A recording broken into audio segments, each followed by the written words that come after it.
Hey, what's going on everybody? Today we're taking a look at the 10mm SBD belt in a size large. I actually won this belt in a giveaway from the 66 kg Powerlifting America National Champion, Jonathan Garcia. So a huge shout out to him for blessing me with this SBD belt, and good luck to him at Worlds this year. His YouTube channel will be linked in the description down below, so check him out. Right out the box, the SBD belt is packaged extremely well with padding and SBD branded packaging. Like the 13mm belt that I have, the 10mm features a black oiled outside leather with a red suede inside the belt. It retails for $280 and is made in Great Britain. A large fits lifters from 31.5 to 39 inches in range. And one big thing that I like about the SBD belts is that you can place the belt anywhere on your torso and adjust accordingly. Usually other leather belts are pretty limited and they lock in at one point at a time. I have a 13mm SBD belt that I've been rocking since 2017, and the differences are that the 10mm is much more forgiving on how the belt constricts you. Because the 13mm is a lot thicker, it is a lot harder to get in position. In the past years, I've been using a 10mm Pioneer belt for my deadlifts primarily because the 13mm SBD belt would affect how I got myself into position.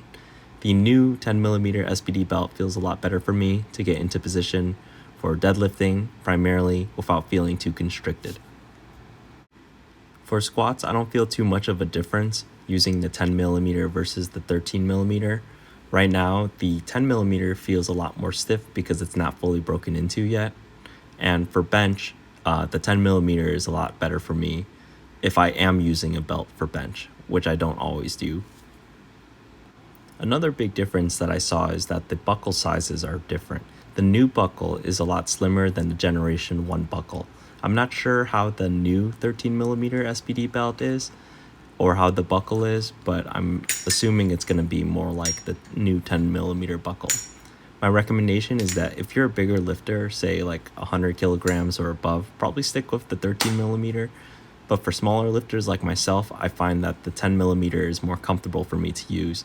I'll probably be using my 10mm belt for my training primarily, just to keep testing things out.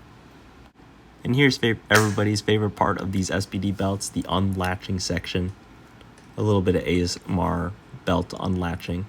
Here's my 13mm that I'm also trying on and giving you guys the latch test and the sound.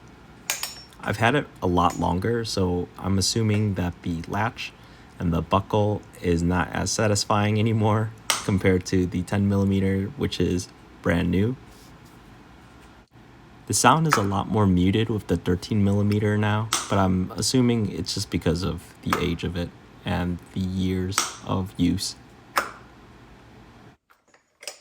Here's a close-up view of the 13mm Generation 1 buckle. As you can see, it's a lot thicker than the 10mm.